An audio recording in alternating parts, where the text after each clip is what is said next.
Добрый день, дорогой друг.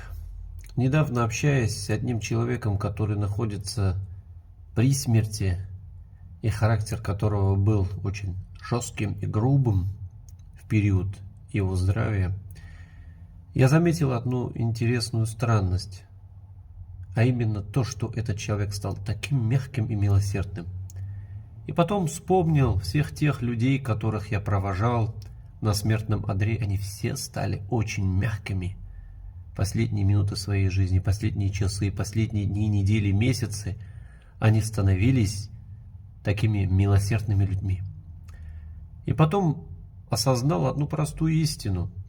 Лишь понимая, что наша жизнь скоро кончится, то, что мы скоро отойдем ко Всевышнему Творцу, мы наконец становимся более проще, более добрее, более мягче, более милосерднее друг к другу.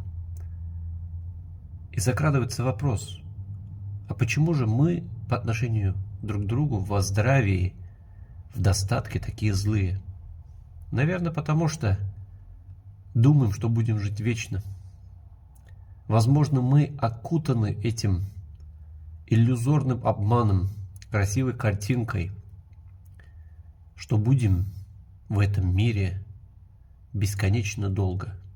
Но нет, дорогие друзья, мы лишь гости. И поэтому не стоит обманываться этому приходящему моменту.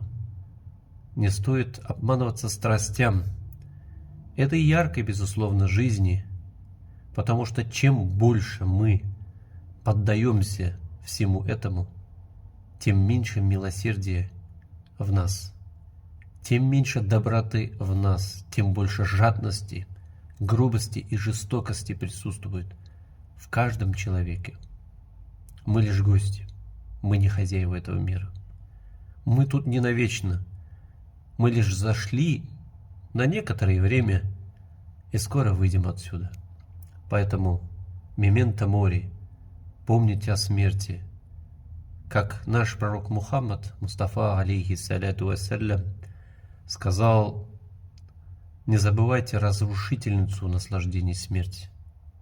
Ведь поминание смерти не только готовит нас к судному дню, поминание смерти делает нас проще, добрее и мягче.